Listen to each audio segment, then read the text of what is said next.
ایک ہاتھی اور ایک کتیا امید سے ہو گئے۔ 3 مہینے بعد کتیا نے 6 پلے دیے اور 6 مہینے بعد پھر سے امید سے ہو گئی۔ اس نے 9 مہینے بعد پھر آدھا درجن پلے دے دیے۔ اسی طرح اس کی پریگننسی سائیکل چلتی رہی۔ 18ویں مہینے کے بعد اس نے بے چین ہو کر آخرکار ہاتھی سے پوچھ ہی لیا کہ اتنا وقت گزر گیا ہے تمہارے بچے کو پیٹ میں پلتے پلتے، یہ پیدا کیوں نہیں ہو رہا؟ کیا تمہیں یقین ہے کہ تم امید سے ہو؟ ہاتھی نے جواب دیا، میری دوست، یہ کوئی کتے بلی کا بچہ نہیں جو پیدا ہو تو پتہ بھی نہ چلے۔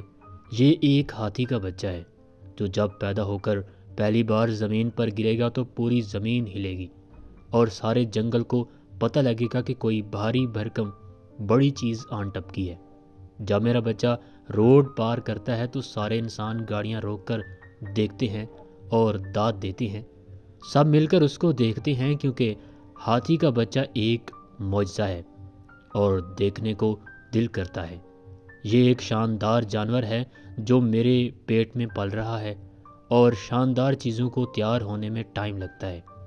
ہماری اکثر دعائیں دیر سے قبول ہوتی ہیں اور کبھی کبھار سب کے سارے کام بن جاتے ہیں، جیسے تعلیم، شادی، بچے، جاب، اور ہم دیکھتے رہ جاتے ہیں۔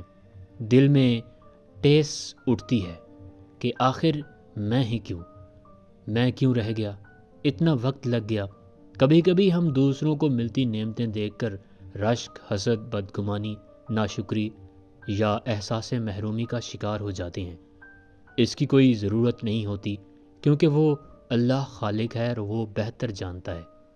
اس کے ہاں دیر ہے اندھیر نہیں۔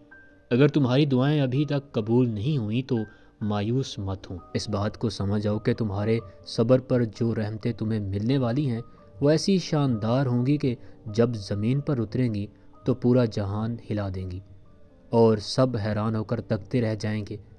ان دعاؤں کو وقت اس لیے لگ رہا ہے کہ انہوں نے بہت عالی شان طریقے سے پورا ہونا تھا۔